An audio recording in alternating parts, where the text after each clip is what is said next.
Boa noite a todos. Vamos dar continuidade ao nosso estudo do Evangelho Redivivo. Estamos ainda no tema 52 e a gente vai fazer o restante que ficou da semana passada, né? Dos 5 itens, a Miriam desenvolveu 2 e a gente vai continuar. Ela vai continuar, ela entrando, a gente vai só fazer uma rápida revisão. Mas enquanto isso, eu vou pedir à Márcia que faça a leitura da nossa mensagem e depois a Thelma vai fazer a nossa prece inicial. Deixa eu colocar aqui para vocês.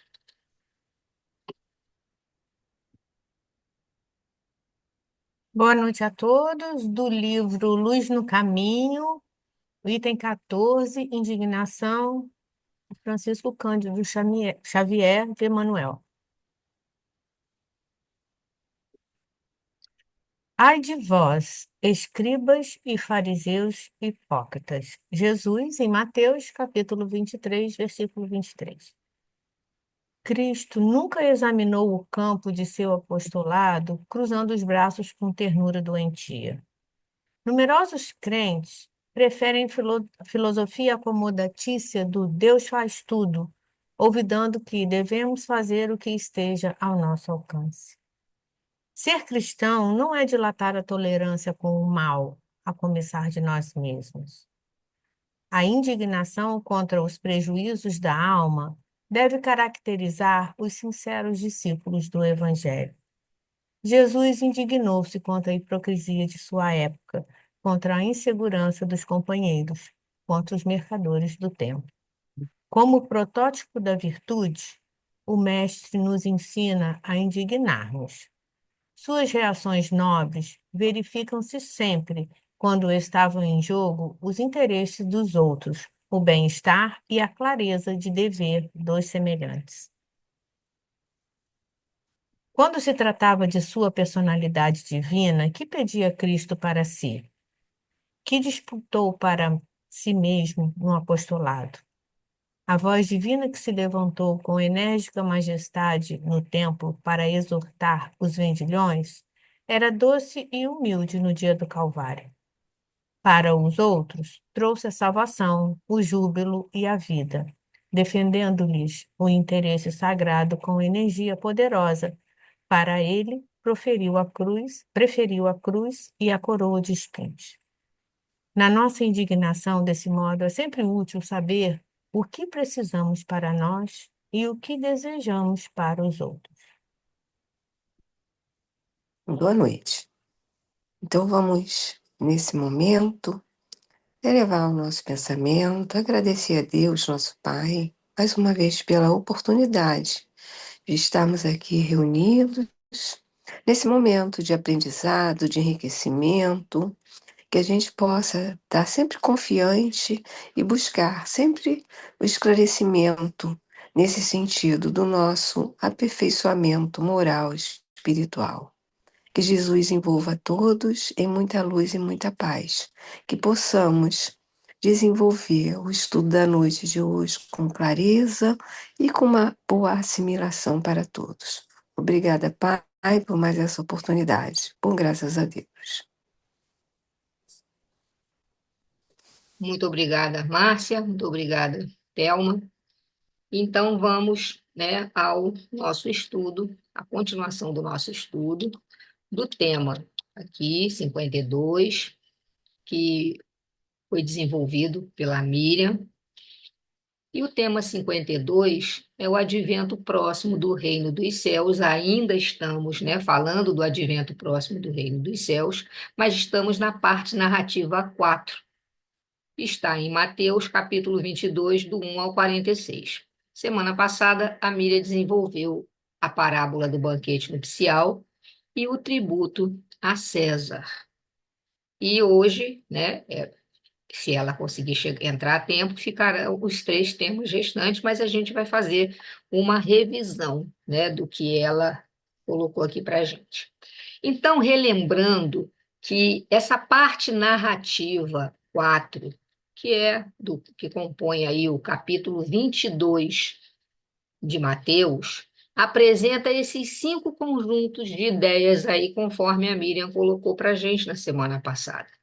que é a parábola do banquete nupcial, o tributo a César, a ressurreição dos mortos, o maior mandamento dos mandamentos e o Cristo, Filho e Senhor de Davi.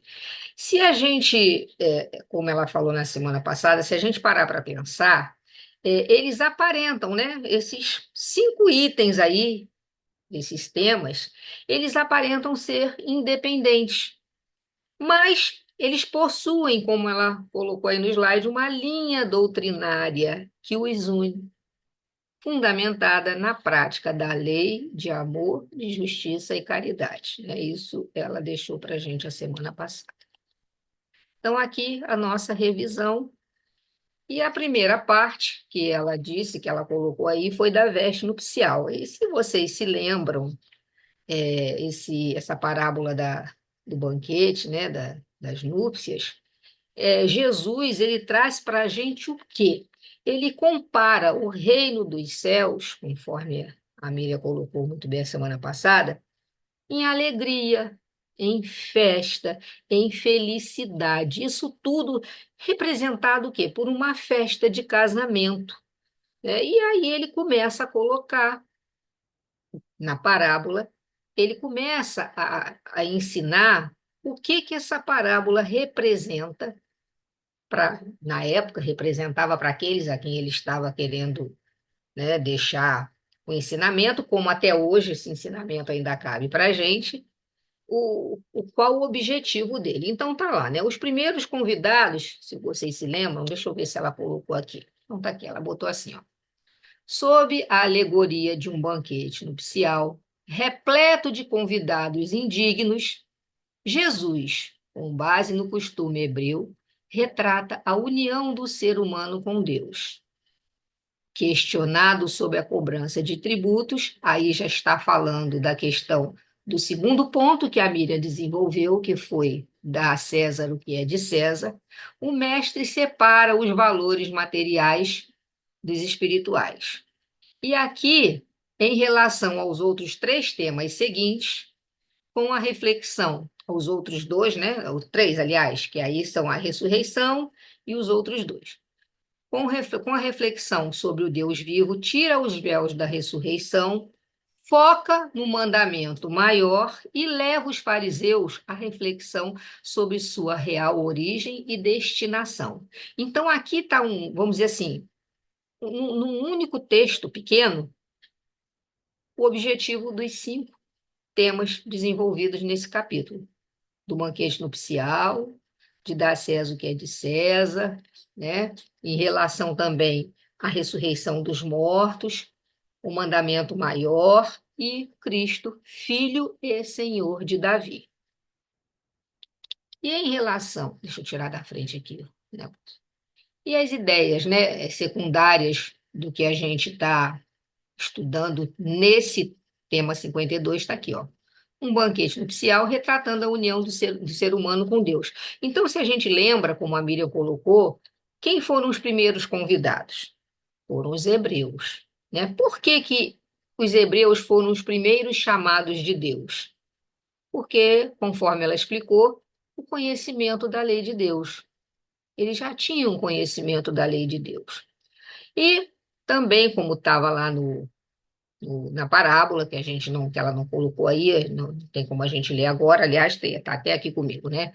Falando dos enviados do Senhor, que foram os profetas, que vinham para estimular aquele povo, a cada povo, né, de cada época, a seguir o caminho da verdadeira felicidade, né? E assim como os servos da parábola, eles sofreram, foram massacrados, muito do que foi falado, do que foi ensinado, não foi ouvido. Né? A Miriam deixou isso aí bem claro para a gente também, porque eles tinham condição para estar realmente ensinando o caminho da verdadeira felicidade, porque foram enviados do Senhor.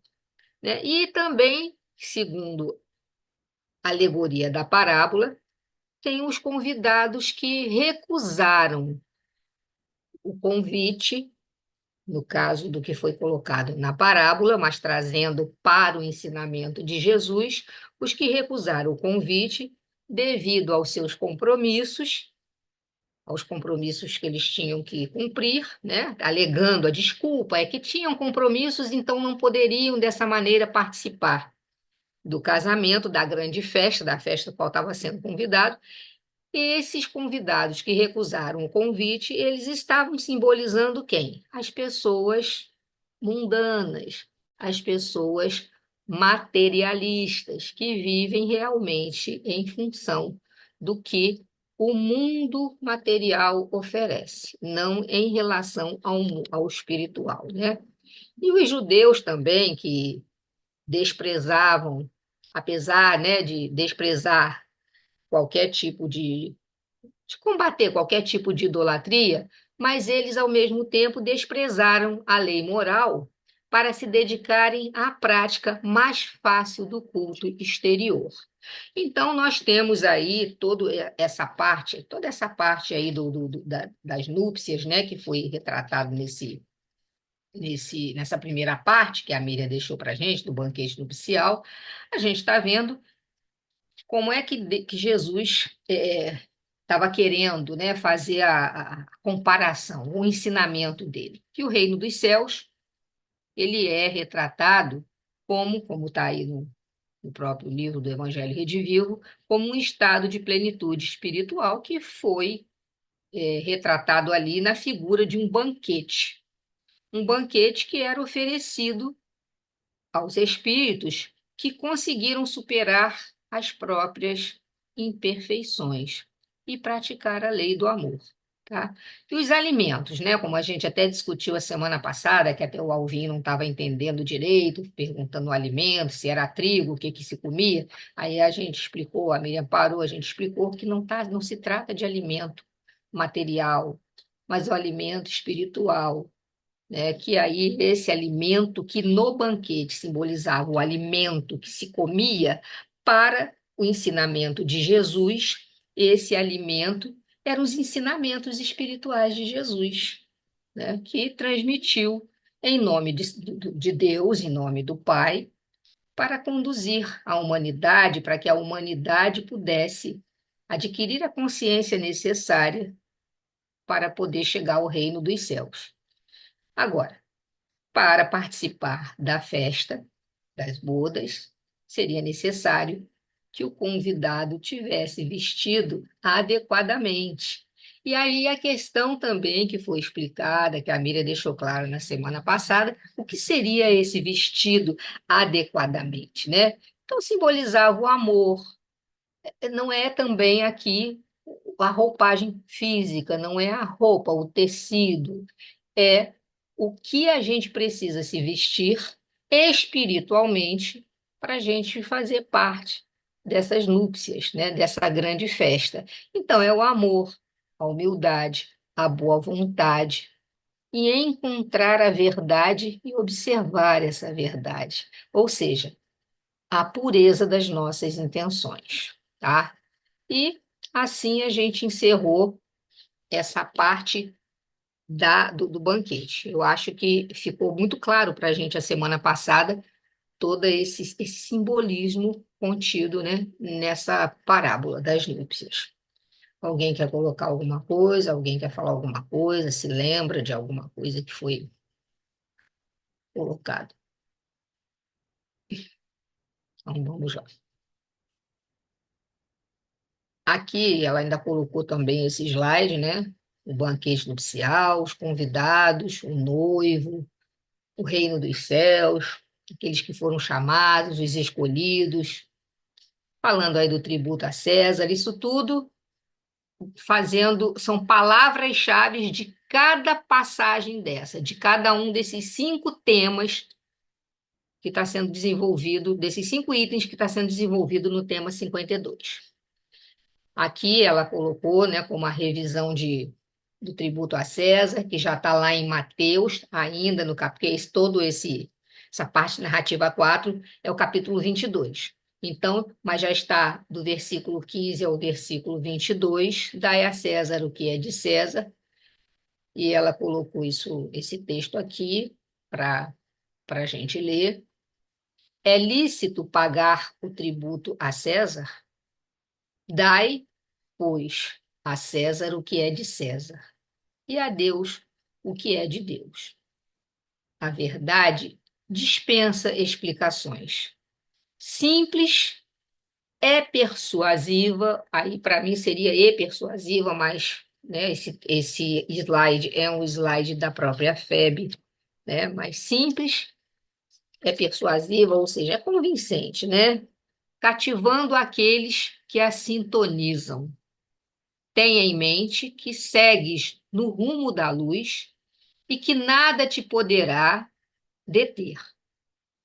Sem retoque no ensino que há 20 séculos rutila como advertência insofismável, dá a tua cota de amor, abnegação e trabalho a Deus na seara onde hoje serves sob os auspícios do Espiritismo e demora-te sereno, porquanto os aficionados de César terão sempre meios para te perturbarem, desejosos de dificultarem tuas aspirações superiores com o Pai.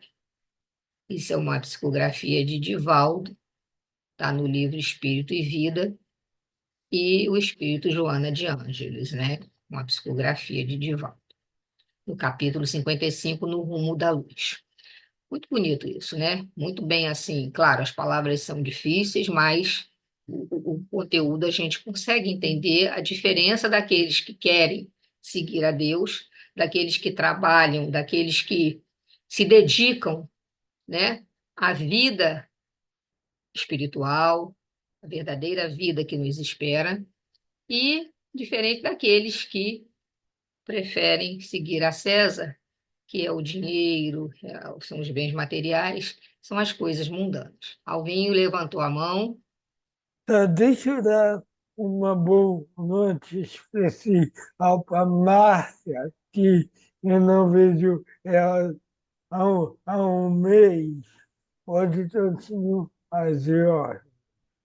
Desculpa aí. Você estava querendo dar um oi para Márcia? É, Ah, legal. Então tá bom. Então, eu acho que assim, o que está bem aqui dito, né? Como está aí, ó. Logo o início já é. Aí, Alvin, cheio de coração para você, ó. O que está bem aqui no início, né? Dai, pois, a César o que é de César e a Deus o que é de Deus, a verdade dispensa explicações. Ele já começa esse trecho já resumindo com o que Cristo falou, dai a César o que é de César e a Deus o que é de Deus, a verdade dispensa explicações, porque é exatamente isso. Né? Para a gente seguir no rumo da luz, sabendo, né, que a gente tem que trabalhar com amor, com abnegação, aonde a gente tem que servir. E a gente sabe que aqueles que seguem o dinheiro, que seguem os valores materiais, estão sempre a perturbar, tentam dificultar, mas se a gente continuar no nosso caminho, a gente vai, com certeza, alcançar e até, quem sabe, com o nosso exemplo, também arrastar aqueles que, por enquanto, ainda preferem dar a César o que é de César e continuar com César, né? Muito bem, vamos ver o que ela botou mais aqui. Aí ela já botou já a parte 3, a ressurreição dos mortos. Em relação a a questão do tributo a César, deixa eu só acrescentar aqui, que está aqui no livro do Evangelho Redivivo, né? O Evangelho, no livro O Evangelho segundo o Espiritismo, Allan Kardec apresenta bons esclarecimentos a respeito do tributo a César. Primeiro, o codificador analisa como foi desafiante a missão de Jesus, sendo testado a todo instante pelas autoridades religiosas. A Miriam deixou isso bem claro para a gente, porque eles provocaram Jesus, fizeram primeiramente uma armadilha, né? Criaram uma situação para que Jesus pudesse, nesse caso, né, dar uma resposta contrário àquilo que ele pregava, contrário àquela vivência dele, que ele fosse ali de alguma maneira sendo pego numa armadilha, ele fosse mudar o comportamento. E ele, claro, espírito que é, né? Toda a sua autoridade moral, deu essa resposta, né? Essa resposta, Leo. É-nos lícito pagar ou deixar de pagar a César o tributo? Havia nessa pergunta uma armadilha, né? Essa que foi feita a pergunta a Jesus. Foi feita a Jesus a seguinte pergunta: é lícito pagar ou deixar de pagar a César o tributo? Muito bem. Ele, né, simplesmente falou que dai a César o que é de César, dai a Deus o que é de Deus. Então, o tributo tem que ser pago, é a César que tem que ser pago, não a Deus. Em segundo lugar, Kardec destaca a excelente resposta do mestre dada aos representantes do clero e do rei Herodes. E aí ele diz: devolvei, pois, o que é de César a César e o que é de Deus a Deus. Enfim, sentença dai a César o que é de César não deve ser entendida de modo restritivo e absoluto. Como em todos os ensinos de Jesus, trata-se de um princípio geral, resumindo sob a forma prática e usual e deduzido de uma circunstância particular. Muito bem. E agora esse tema 52, a ressurreição dos mortos, né? Vamos ver o que a Miriam colocou aqui. A ressurreição dos mortos, deixa eu tirar isso aqui da frente, para me atrapalhar. A ressurreição dos mortos, ainda, como eu já falei, no capítulo 22, mas são os versículos de 22 a 33. Então, vamos entender essa passagem, né? Vamos ler essa passagem para a gente entender o conteúdo. Naquele dia, aproximaram-se dele alguns saduceus que dizem não existir ressurreição. E o interrogaram: Mestre, Moisés disse: se alguém morrer sem ter filhos, o seu irmão se casará com a viúva e suscitará descendência para o seu irmão. Entenderam? Então, muito bem. Primeiro, eles estavam questionando a ressurreição e jogaram essa pergunta para Jesus, né? Se um homem morrer, o irmão desse homem deveria se casar com a viúva e ter filhos com ela para continuar a descendência do irmão morto. Seria basicamente isso. Ora, havia entre nós 7 irmãos. O primeiro, tendo-se casado, morreu e, como não tivesse descendência, deixou a mulher para seu irmão. O mesmo aconteceu com o segundo, com o terceiro, até o sétimo. Por fim, depois de todos eles, morreu também a mulher. Pois bem, na ressurreição, de qual dos 7 será a mulher, pois que todos a tiveram? Porque aí, o que deixou claro, né? Eram 7 irmãos, desde o primeiro ao sétimo, todos casaram a partir da morte de cada um, o outro foi ocupando o lugar de marido e nenhum deles teve filho com essa mulher. E a mulher acabou morrendo também. Aí Jesus respondeu: estais enganados, desconhecendo as Escrituras e o poder de Deus. Com efeito, na ressurreição, nem eles se casam e nem elas se dão em casamento, mas são todos como os anjos do céu. Quanto à ressurreição dos mortos, não lestes o que Deus vos declarou? Eu sou o Deus de Abraão, o Deus de Isaque. Bom, aí é uma pergunta, né? Eu sou o Deus de Abraão, o Deus de Isaque e o Deus de Jacó? Ora, ele não é Deus dos mortos, mas sim dos vivos, mas sim de vivos. Ao ouvir isso, as multidões ficaram extasiadas com o seu ensinamento. Muito bem, essa é a passagem. Vamos seguir aqui. Alvin, você quer fazer alguma pergunta? Você está com a mão levantada. Ou é que ficou daquela hora? Olha, Oi. imagina se eu tenho irmãos gêmeos e a gente não nasceu junto. Eu não tenho eu não tenho o mesmo DNA dele ou eu tenho. Isso que me deixou na dúvida. Tá, mas olha só, a questão aqui não é DNA, mas vamos lá.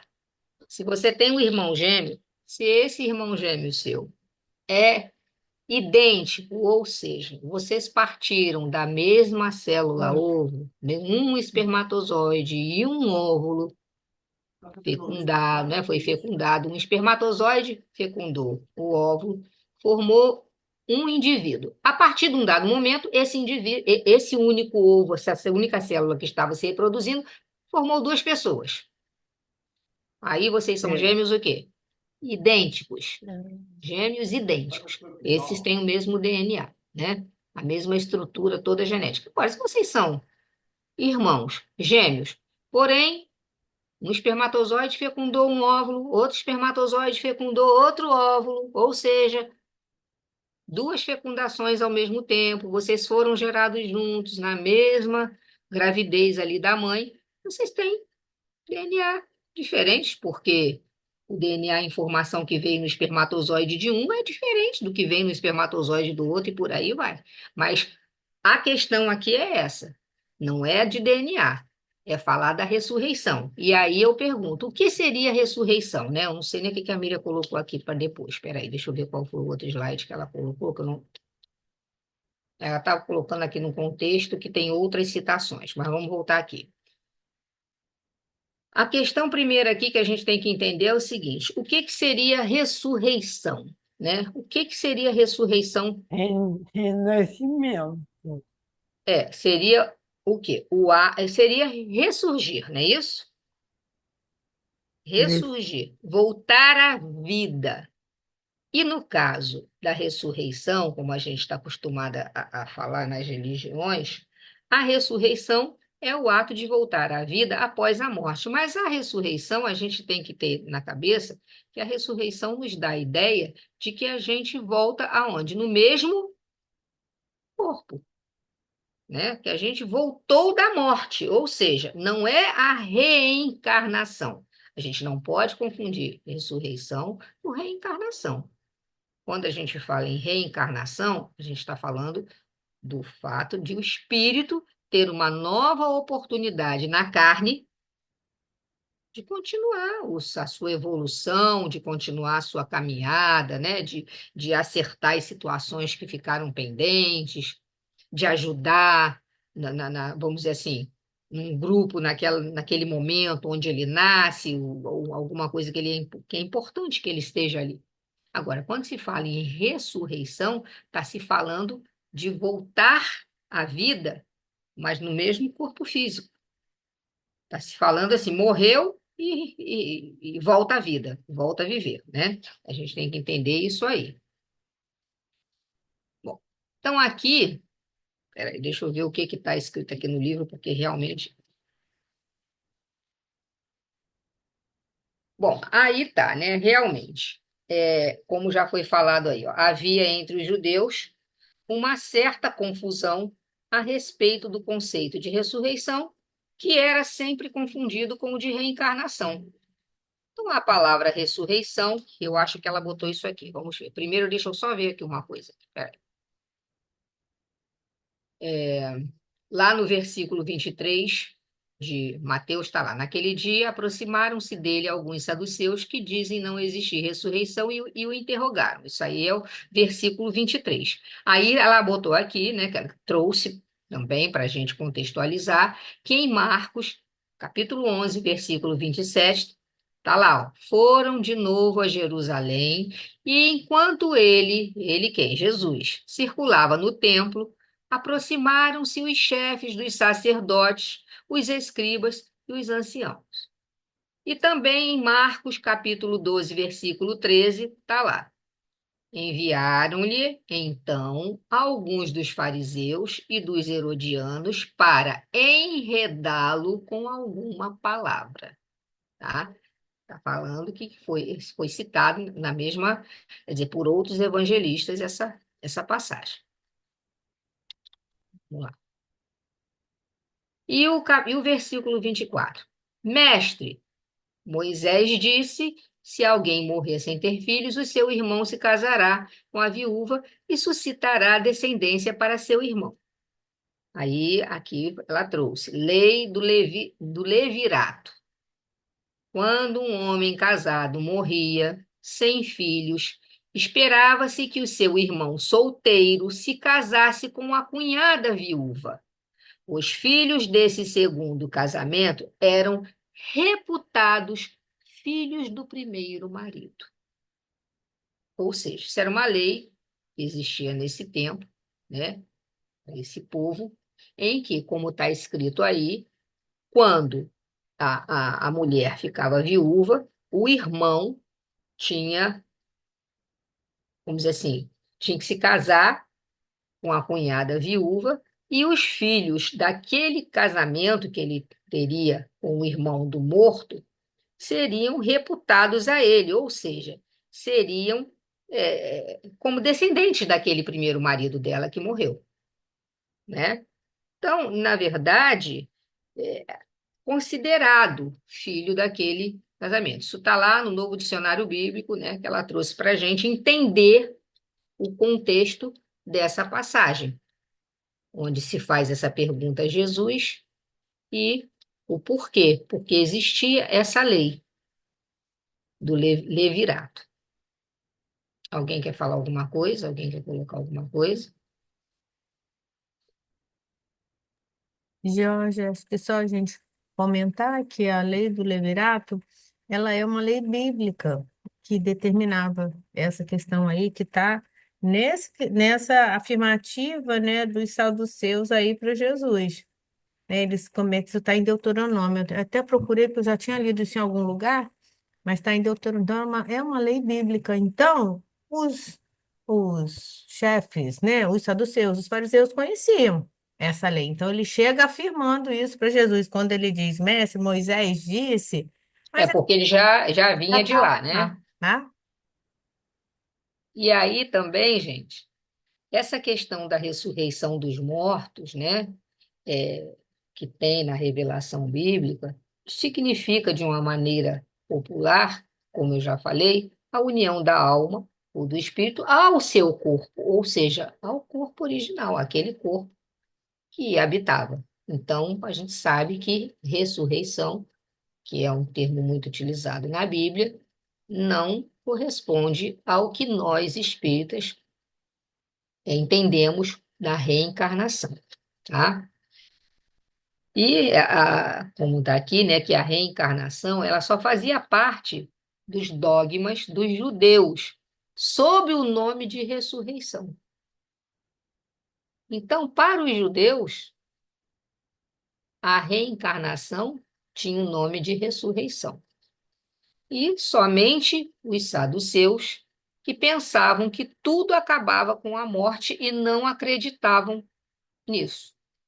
Então, as ideias dos judeus sobre esse ponto, como sobre muitos outros pontos, não eram claramente definidas, tá? Porque também eles não tinham uma noção completa, né? Tinham uma vaga noção acerca dessa ligação da alma com o corpo. Muito bem, deixa eu ver o que ela colocou para cá. Vamos lá. Aí é o que está, né? O significado. Aí, está aqui. Havia entre os judeus uma certa confusão a respeito do conceito de ressurreição, que era confundido com reencarnação. A palavra ressurreição, daí do grego anástasis e érgesis, que significa levantar, erguer, surgir, sair de um local ou de uma situação para outra. Ou do latim resurrectio, o ato de ressurgir, voltar à vida, reanimar-se. Biblicamente, entende-se o termo ressurreição como o mesmo que ressurgir dos mortos. Deixa eu ver aqui. E ainda completando, a ressurreição dos mortos ou do corpo é doutrina expressa na revelação bíblica. Então, de uma maneira geral, é a união da alma, o espírito, ao seu corpo após a morte física. Os saduceus, está tudo na minha frente aqui, os saduceus não seriam convencidos a respeito da ressurreição, porque eles não acreditavam realmente nisso, né? Jesus lembrou-lhes uma declaração falada por Deus, que é registrada várias vezes no livro do Êxodo. Eu sou o Deus de Abraão e o Deus de Isaque e o Deus de Jacó. Deus não é Deus dos mortos, mas dos vivos. E se ele é atualmente o Deus de Abraão, Isaque e Jacó, então, obviamente, aqueles homens ainda estão vivos em outra esfera. Entenderam aí a questão da, vamos dizer assim, da permanência do espírito, né? Da vida espiritual no plano espiritual. Porque aí está dizendo, Jesus está explicando essa questão de ressurgir, da ressurreição, no sentido de não é voltar à carne e voltar à vida material, é voltar para o plano espiritual vivo, vivo em espírito, porque ele está dizendo lá, né? Já foi registrado que Deus disse que era o Deus de Abraão, o Deus de Isaque, o Deus de Jacó, mas afirmou também que ele não é Deus dos mortos, mas dos vivos. Então, como que ele pode ser o Deus de Abraão, de Isaque, de Jacó, profetas que já passaram pela vida na terra, se eles não estão mais vivos entre os vivos, encarnados? Porque eles estão vivos em outra esfera. Deus é Pai de todos, não importa quem seja o indivíduo, as posses, os credos, seja lá no que cada um acredita. Jesus tinha cumprido o que o fariseu ou o escriba mais sábio nunca tinha sido capaz de fazer: provar a ressurreição até mesmo do Pentateuco, caso do Antigo Testamento, né? Está se falando aqui do Pentateuco, o Antigo Testamento, porque Jesus falou exatamente aquilo, ó.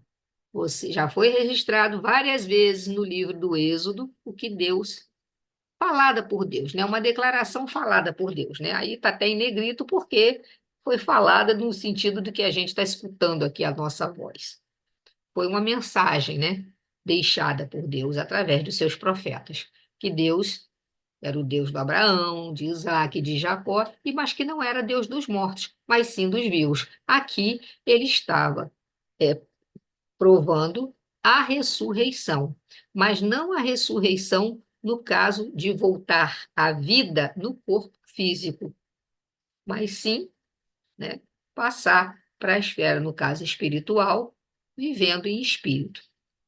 E aí está aqui, ó, e ao fazê-lo, colocou os saduceus em silêncio. Então, não sei se a Miriam teria mais alguma coisa para acrescentar, deixa eu ver aqui. Ela colocou aqui, ó, a reencarnação é a volta da alma ou espírito à vida corpórea, mas em outro corpo, novamente formado para ele e que nada tem de comum com o antigo. E a ideia que aquele povo e muitas religiões ainda fazem da palavra ressurreição é exatamente o retorno ao próprio corpo físico. Porque quando a gente fala, por exemplo, né, que Jesus ressuscitou os mortos, na verdade, nós espíritas já sabemos que aquelas pessoas não estavam realmente mortas no sentido físico. Estavam no estado de catalepsia, estavam no estado de sono profundo, com um metabolismo bem né, num nível que não se era perceptível a vida, e ele simplesmente animou aquele corpo. Ele simplesmente, através do seu poder magnético, fluídico, ele fez uma substituição de células doentes por células saudáveis, ele trouxe a energia de volta àquele corpo e a pessoa continuou vivendo. Ela não morreu, o corpo não parou de funcionar e depois ele trouxe a alma de volta. Porque o que se fala, por que que as outras religiões trazem para a gente essa questão como um milagre?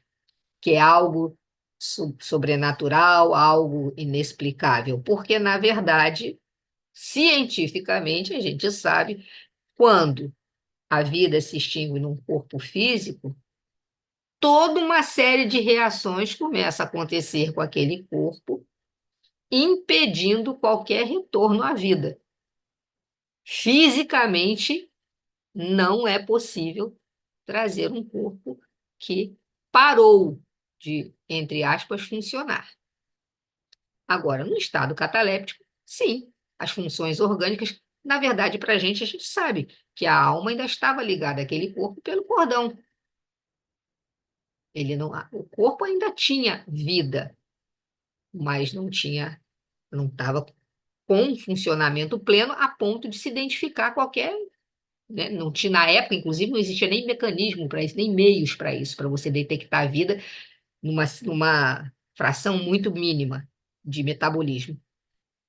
Mas, nesse caso, a ressurreição para muitas religiões e para aquele povo da época era exatamente isso, essa alma voltar à vida corpórea. E nós, já, né, desde que a gente recebeu o nosso o Pentateuco, né, que a gente recebeu todas as instruções através da codificação do Espiritismo, a gente sabe muito bem que a reencarnação, nós somos reencarnacionistas, mas nessa forma aí, ó, que um novo corpo é formado para abrigar, né, aquele espírito que está retornando à vida corpórea. Mas ele vai passar por todos os estágios, desde a gestação, ao nascimento, à infância, adolescência, até chegar à fase adulta, para poder estagiar vamos dizer assim, no campo que ele precisa para continuar a sua evolução. Então, isso aí está no. Ela botou aqui, ó, no Evangelho segundo o Espiritismo. Vamos ver se tem mais alguma coisa aqui. Aqui.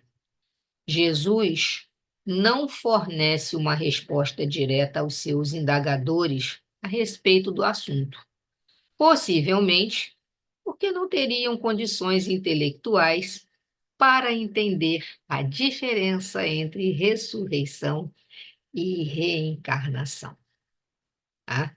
Isso a gente vem, né, sempre colocando, desde que a gente estuda, que tudo que Jesus falava naquela época, ele falava para um povo que não tinha condições intelectuais e nem morais para entender muita coisa que hoje, apesar da gente ainda estar muito longe daquilo que a gente deseja, que é a nossa perfeição, a gente ainda está na categoria, né, de espíritos primitivos, não primitivos, mas nós somos ainda muito infantis na maturidade moral, mas a gente já conseguiu intelectualmente caminhar um pouquinho mais e tem condições de interpretar algumas coisas de uma maneira melhor. Mas naquela época não, então tá aí, ó. É o que a gente sempre vai falando. Por que que Jesus falava em parábolas?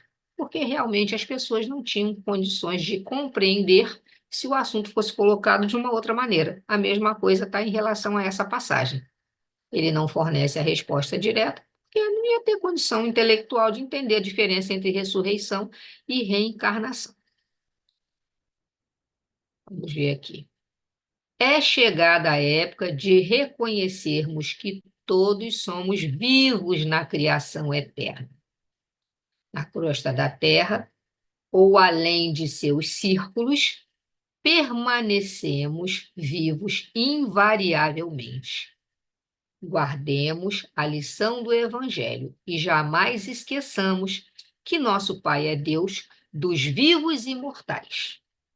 Tá? Isso está no livro Pão Nosso, Psicografia de Chico, pelo Espírito Emmanuel. Né? Está bem claro aí para a gente, então, que nós somos vivos na criação eterna, criação de Deus, nós somos seus filhos, espíritos criados por Deus, seja vivendo na Terra ou além de seus círculos, ou seja, a gente pode estar desencarnado nas colônias espirituais ou em qualquer plano espiritual, ou vivendo em outras órbitas, né, em outros planetas, nós vamos permanecer vivos invariavelmente. Não existe morte para espírito. Existe morte física para o corpo físico, né? A matéria orgânica, ela vai perecer. Já o espírito, nunca. Então, para a gente guardar essa lição, que Deus é nosso Pai e é Pai dos vivos e imortais. Nós somos imortais, eterno só Deus. Nós somos imortais porque fomos criados a partir dele, e daí nossa vida não se extinguirá nunca mais. Seja lá o plano em que a gente esteja, seja lá a situação que nós nos encontremos. Deixa eu ver o que tem mais aqui. Ah, peraí, foi demais. Para a nossa reflexão, compreendendo-se que todos os recursos da vida são pertencentes de Deus, anotaremos o divino convite à lavoura do bem em cada lance de nossa marcha. Está lá no livro Religião dos Espíritos, capítulo 29, versão prática, né? Para a gente entender que tudo aquilo que a gente utiliza, todos os recursos que nos são colocados, são pertencentes a Deus. Eu, às vezes, quando eu estou fazendo as minhas orações, que eu fico, principalmente em relação a essa questão dessas guerras, né, internacionais, eu fico imaginando, né? Deus não colocou fronteira. Não existe fronteira espiritual, existe fronteira física. Né? O nosso mundo, ele é dividido, né, em continentes, e aí nós temos os países, e temos dentro de cada país seus limites de território, mas todo esse território aqui, seja um ambiente terrestre, um ambiente marítimo, um ambiente aéreo, não importa, eles pertencem a Deus. Né? E aí ele realmente deixou isso aqui para a gente, para que a gente possa cuidar e aí evoluir, né? Olha, convite à lavoura do bem, para a gente praticar o bem em cada lance da nossa marcha. Deixa eu ver se tem mais alguma coisa aqui, porque acho que depois já começa o outro, né? Muito bem. É aquilo que já foi falado, né? A morte não existe, o que chamamos de morte é o simples fenômeno de se desatarem os laços que prendiam o espírito ao corpo, e uma vez que esses laços são desatados, o espírito vai passar para o mundo espiritual e o corpo é que vai perecer, o corpo é que vai se desintegrar, voltando para onde? Para o grande reservatório da natureza, né? Que é realmente a reciclagem da matéria feita pela natureza. Do outro lado do túmulo, a vida continua plena, bela e cheia de magníficas oportunidades de elevação para Deus. Dizendo Jesus que Deus é o pai de Abraão, pai de Isaque e pai de Jacó, ele quis dizer que ele é o pai de todos, que Deus é o pai de todos. Não importa onde esteja esse indivíduo, quem seja cada um de nós, o que a gente acredita, qual a nossa ideologia política, ou seja lá o que a gente prega, mas ele vai ser o nosso pai. e ponto final, né? Muito bem. Então, vamos ver agora o próximo. E aí a gente vai para o penúltimo, né? É o 52.4, maior mandamento. Está em Mateus, ainda no capítulo 22, versículos 34 a 40. Os fariseus, aliás, desculpa, alguém quer falar alguma coisa do item anterior, que a gente discutiu a questão da ressurreição, que Jesus deixou claro, quer dizer, agora a gente entende, né, o que ele queria dizer com ressurreição, que não é a mesma coisa que reencarnação, mas que todos estamos vivos a partir do momento que fomos criados como espíritos, estamos vivos e somos imortais. Não importa na Terra, não importa qual outra esfera a gente, qual outro orbe a gente esteja ocupando, ou se estamos desencarnados no plano espiritual, somos vivos, estamos vivos. Como falou aqui no final, a gente apenas está do outro lado, né? Do túmulo, a gente passou para um outro lado. A gente ainda não tem vamos dizer assim, a gente ainda não consegue, por mais que a gente acredita, a gente ainda não consegue dimensionar essa situação, porque a gente ainda se compadece muito, sofre muito com a partida dos nossos entes queridos, porque somos ainda muito materialistas. Temos a necessidade ainda de ter aquele parente ali, aquele ente querido, fisicamente ao nosso lado. Mas a gente sabe que, né, se desprendeu da carne, o espírito continua vivo e os laços, esses laços de afeto, de amor, eles não se desfazem. Aquilo que foi construído permanece, né? E teremos uma outra oportunidade de estarmos novamente reunidos e, quem sabe, até reencarnar novamente no mesmo meio familiar para a convivência, trocando de papéis, né? Para que possamos experimentar estar numa outra situação diferente da anterior. Mas é isso. Alguém quer fazer algum comentário em relação a essa questão aí? Não sei se Miriam teria mais coisas para falar, mas da ressurreição, né? Onde Jesus explica que Deus. Jorge, só me chama a atenção a passagem evangélica, porque os saduceus, quando depois que ele fala, né? Ela casou com um, tinha 7 irmãos, um morreu, outro morreu até o último, né? E depois E ela morreu todo mundo também. morreu. É. Aí ele faz a pergunta: pois bem, na ressurreição, de qual dos 7 será a mulher? Para que todos, depois que todos tiveram. E aí Jesus, é aí que ele vem, né, com o conceito: ó, você está enganado, desconhece as escrituras.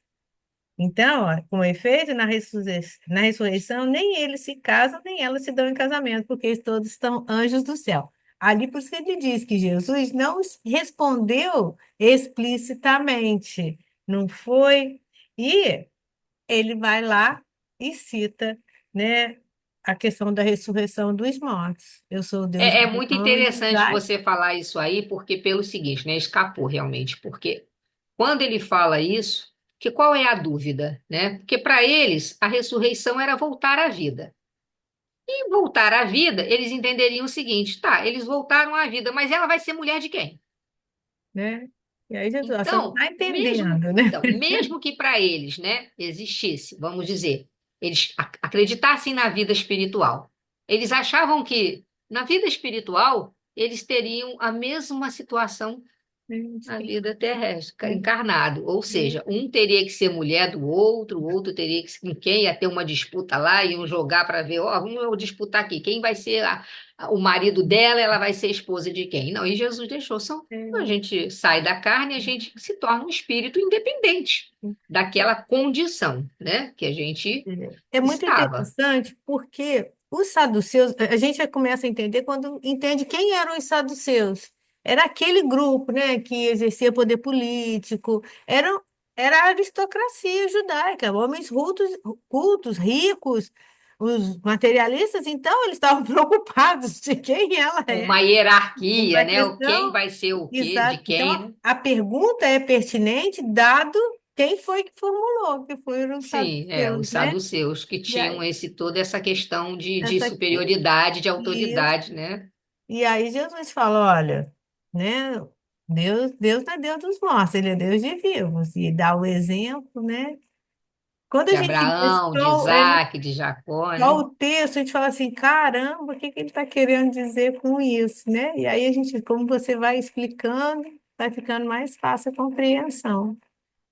É, porque realmente a gente tem que entender nesse ponto que Jesus ali queria mostrar que quando você se, vamos dizer assim, se desvencilha da carne, você não tem aquele laço, aquele compromisso no plano espiritual. Você pode até voltar a ter os mesmos compromissos encarnado.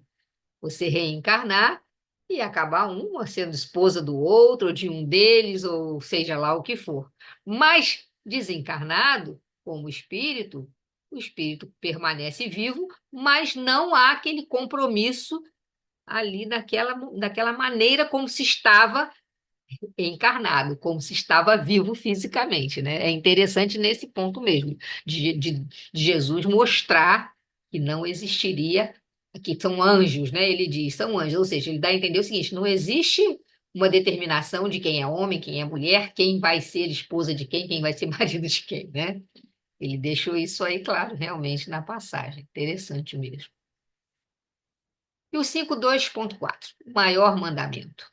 Os fariseus, ouvindo que ele fechara a boca dos saduceus, né? Quer dizer, Jesus calou aquela colocação dos saduceus, o que os saduceus tinham colocado. Lembrando que os Reunir fariseus eram outro grupo, diferente dos saduceus, né? seus, E os judeus, todos exatamente, judeus. todos judeus. Reuniram-se em grupo, né? Então, olha só, os fariseus, ouvindo que ele fechara a boca, que Jesus fechara a boca dos saduceus, reuniram-se em grupo. E um deles, a fim de pô-lo à prova, ainda tinha que colocar Jesus à prova, né? Impressionante. Perguntou-lhe: Mestre, qual é o maior mandamento da lei? E Jesus respondeu: Amarás ao Senhor teu Deus de todo o teu coração, de toda a tua alma e de todo o teu entendimento. Esse é o maior e o primeiro mandamento. E o segundo é semelhante a esse: amarás o teu próximo como a ti mesmo. Desses dois mandamentos dependem toda a lei e os profetas. Ou seja, Jesus aqui deixou claro que o primeiro mandamento é amar a Deus acima de todas as coisas, e o segundo, que é semelhante, que é, ao mesmo tempo que você ama a Deus acima de todas as coisas, você tem que amar ao seu próximo como a si mesmo, ou seja, você tem que se amar e amar ao seu próximo na mesma medida em que você se ama. E aí ele simplesmente terminou falando. E desses dois mandamentos, dependem toda a lei e os profetas, ou seja, toda a lei e tudo que os profetas trouxeram estavam atrelados a esses dois mandamentos, né? Ou seja, dependem toda a lei e os profetas dessa questão de amar a Deus e amar ao próximo como a si mesmo, né? Deixa eu ver aqui. Só botou agora. Com esse ensinamento, Jesus faz uma síntese dos 10 mandamentos ou decálogo ensinado por Moisés. Ou seja, falando desses dois mandamentos, Jesus sintetizou, Jesus resumiu os 10 mandamentos. E mais, esclarece que a doutrina cristã está assentada, fundada, né? Está calçada, está embasada em dois fundamentos. Vamos ver. Amar a Deus e amar ao próximo, e amar ao próximo como a si mesmo. Então, por isso que Jesus disse que desses dois mandamentos dependem toda a lei e os profetas. Porque ele colocou essas duas questões centrais como a base da doutrina cristã, que é amar a Deus e ao próximo. E além de amar a Deus e ao próximo, nós temos obrigação de amar ao próximo como nós nos amamos, né? Então, são essas duas situações em relação a esse mandamento maior que Jesus trouxe nessa passagem, que é fazer justamente a regra áurea, né? Fazer pelos outros o que gostaríamos que os outros fizessem por nós. Então, quando a gente exercita esse amor ao próximo como a si mesmo, é eu sempre fazer aos outros, fazer pelos outros aquilo que eu quero receber. Então, como que eu quero tratar uma pessoa de um jeito e ser tratada de outro? No sentido que eu digo, como eu quero, né, tratar uma pessoa de uma maneira errada, de uma maneira ruim, e quero que essa pessoa me responda de uma maneira diferente daquilo que eu estou, da maneira como eu estou agindo. Quando eu amo ao próximo como a mim mesmo, eu penso assim: isso é bom para mim, eu vou fazer com ele, mas eu gostaria que isso fosse feito. Toda vez que a gente tiver que cometer qualquer atitude em relação ao outro, a pergunta que a gente tem que fazer é essa: eu vou fazer com o outro. Será que se o outro fizesse comigo, eu iria aceitar? Eu gostaria disso? Se a gente partir desse princípio básico nas pequenas situações, a gente consegue construir um caminho para chegar a esse mandamento na sua, vamos dizer assim, na sua essência. Porque quando a gente se ama e a gente quer o melhor para a gente, quando eu digo melhor, eu não estou me referindo aqui nesse estudo às coisas materiais. Eu estou me referindo às coisas que o dinheiro, a matéria não alcança. Então, quando eu quero, para mim, as coisas boas, e aí eu exercito isso fazendo com os outros, eu estou realmente utilizando desse mandamento como base da minha vida, que é amar ao próximo como a si mesmo, né? Deixa eu ver se ela botou mais alguma coisa aqui. Ah, tem aqui. Só um minutinho, gente, que é um negócio com uma tarja aqui na frente. Ah, tô conseguindo tirar agora. É a expressão mais completa de caridade, que é esse, amar ao próximo como a si mesmo. Porque resume todos os deveres do homem para com o próximo, né? Então, amar a Deus é incontestável, é o primeiro e maior dos mandamentos. De todo o coração, de toda a nossa alma, né, de todo.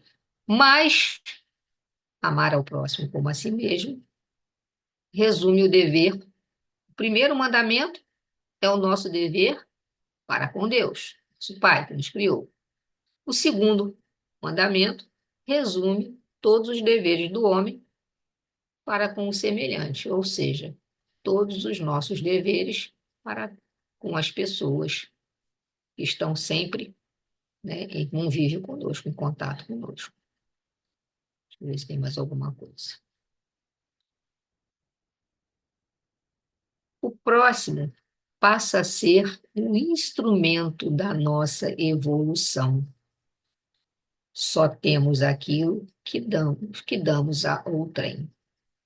Então a gente entende que esse amar ao próximo como a si mesmo, porque é através do próximo que eu vou aprender o necessário para caminhar na minha transformação moral e, consequentemente, evoluir.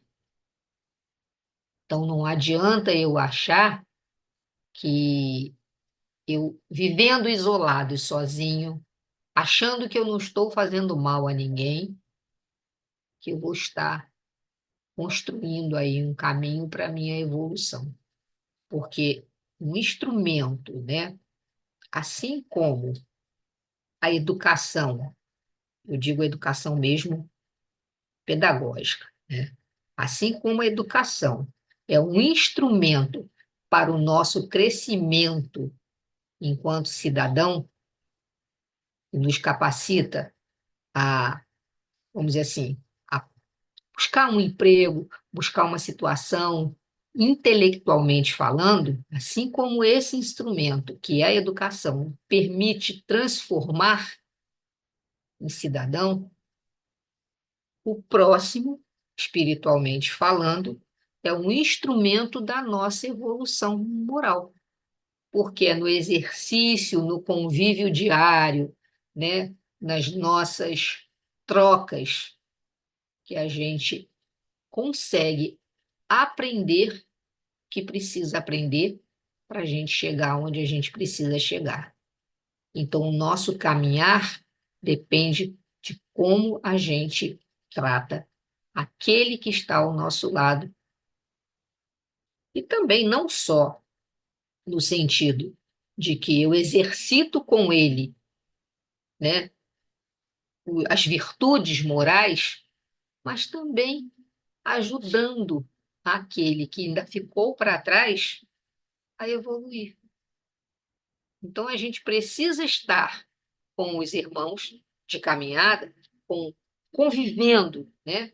Num ambiente familiar, num ambiente de trabalho, num ambiente religioso, a gente convive com pessoas diferentes o tempo todo, porque é necessário para o nosso crescimento, para a nossa evolução, mas também para que a gente possa ajudar aqueles que ainda não conseguiram alcançar o entendimento que a gente tem, levando também para frente.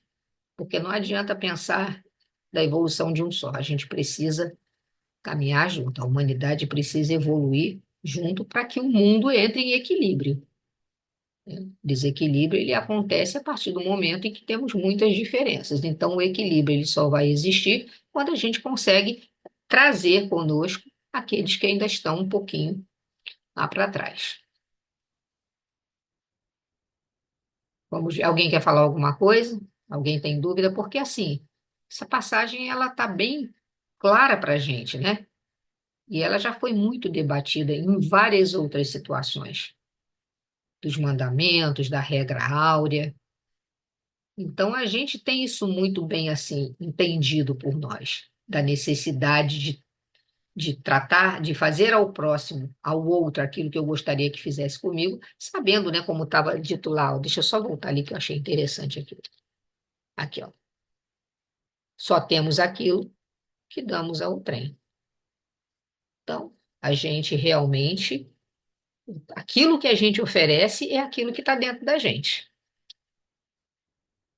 A gente é capaz de oferecer coisas boas? Com certeza. Mas a gente ainda também oferece, às vezes, coisas não tão boas. Mas é para a gente entrar em sofrimento com isso? Entrar em lamentação? Não. A gente está evoluindo, a gente está caminhando. Quando a gente reconhece que não teve uma atitude muito legal, já é um sinal de que aquilo incomodou, então aquela atitude já é uma coisa que eu preciso trabalhar em mim e que eu não tenho que cometer mais. Então, só temos aquilo que damos, né? Então, vamos lá. Não, estou voltando tudo, meu Deus. Bom, aqui. As palavras citadas por Jesus eram sabidas de memória por qualquer israelita.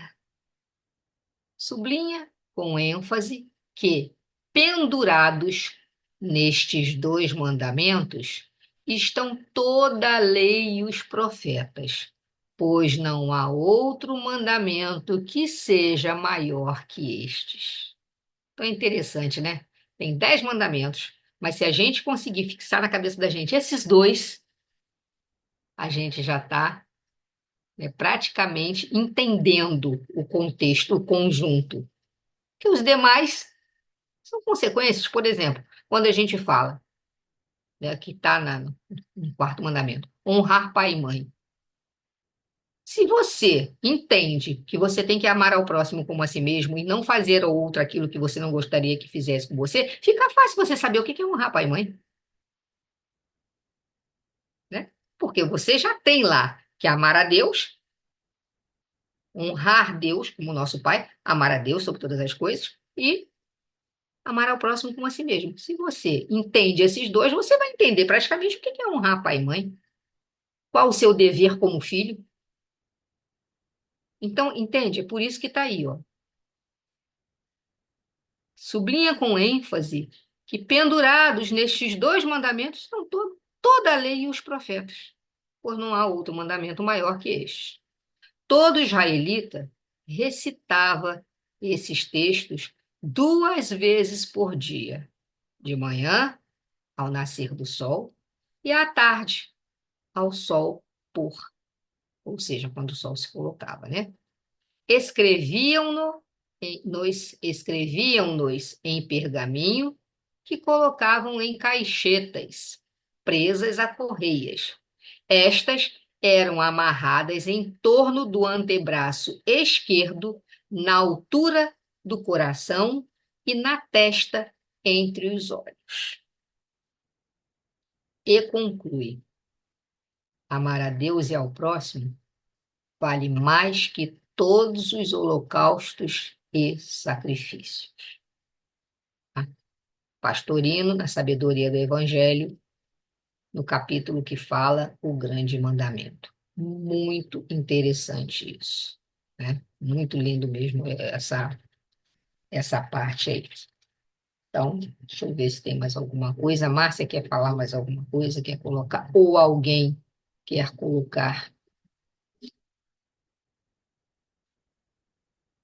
Aqui a gente tem só na conclusão desse item, que fala de maior dos mandamentos, diz assim: com o mestre, todavia, a regra áurea é a novidade divina, porque Jesus a ensinou e a exemplificou. Então, qual é a regra áurea? Acabamos de falar. Amar ao próximo como a si mesmo, ou seja, não fazer aos outros aquilo que não gostaríamos que fizesse conosco. Ele exemplificou, ensinou e exemplificou, não com virtudes parciais, mas em plenitude de trabalho, abnegação e amor, à claridade das praças públicas, revelando-se aos olhos da humanidade inteira. Então, ele não fez isso num canto qualquer, escondido. Ele não só ensinou, como ele exemplificou, com trabalho, com amor, para qualquer um que quisesse, estivesse disposto a ouvir. No livro Caminho, Verdade e Vida, Emmanuel, né, pelo Espírito Emmanuel, deve ser o item 41, a regra áurea. Incontestavelmente, muitos séculos antes da vinda do Cristo, já era ensinada no mundo a regra áurea, trazida por embaixadores de sua sabedoria e misericórdia.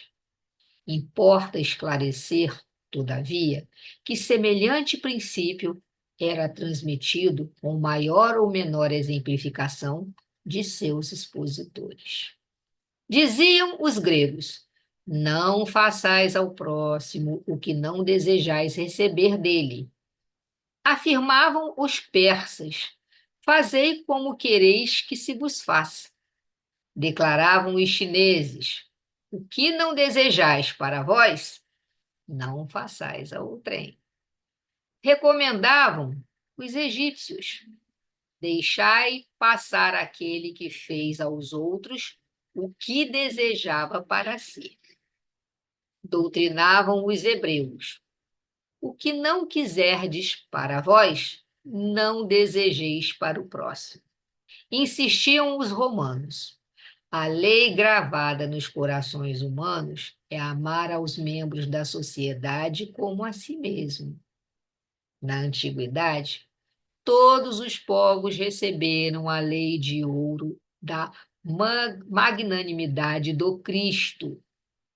Profetas, administradores, juízes e filósofos, porém, procederam como instrumentos mais ou menos identificados com a inspiração dos planos mais altos da vida.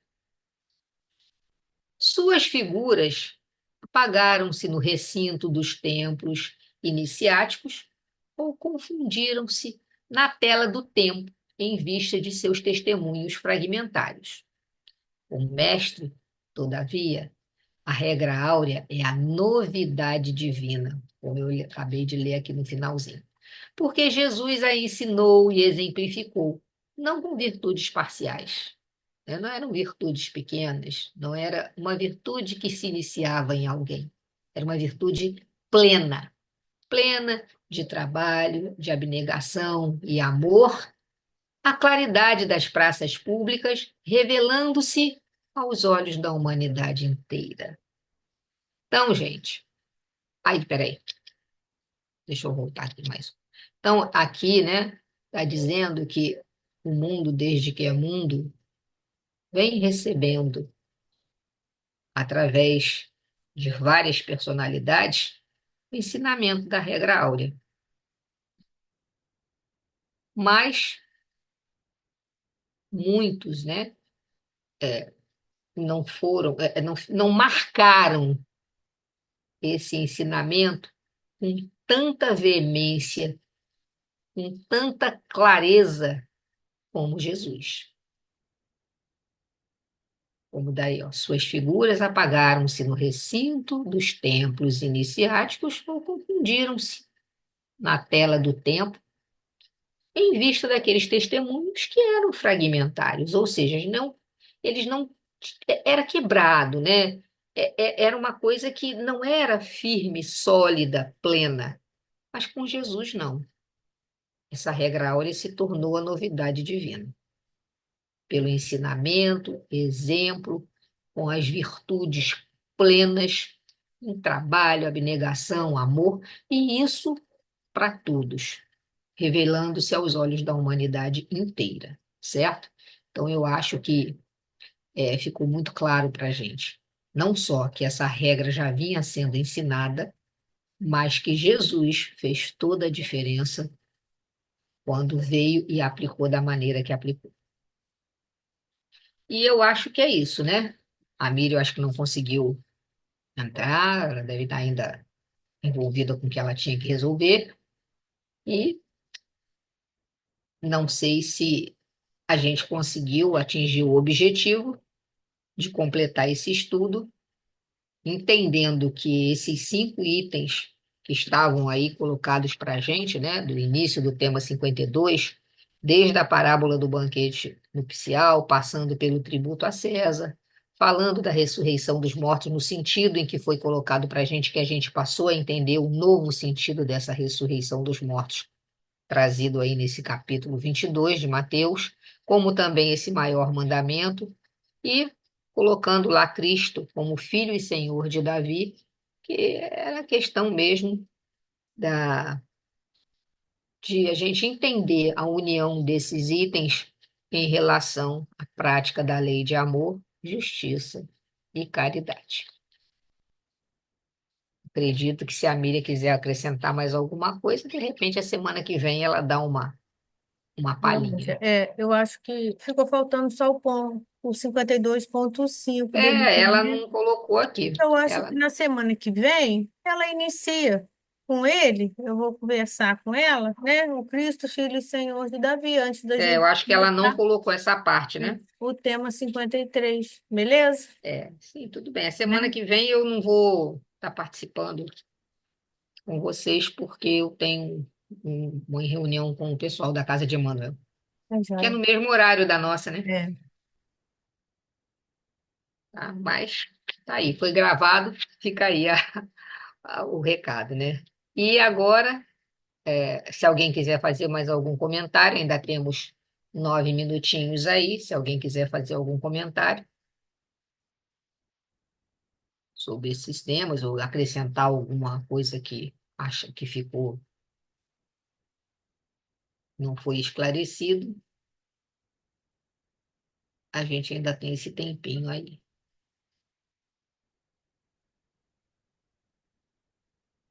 Se não, Elisa, por favor, se você puder fazer a prece final para a gente encerrar aqui o nosso trabalho.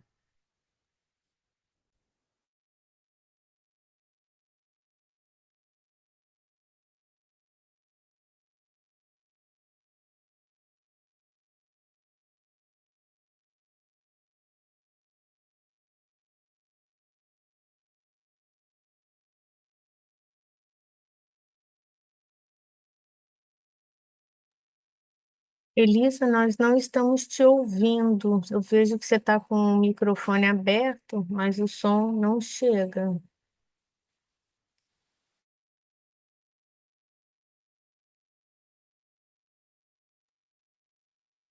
Georgia, de repente, ela está com algum problema no fone, né? Será que alguém poderia. Ela abriu o microfone, Mas mas a gente não está ouvindo. ela não está sabendo, ó, o que está acontecendo.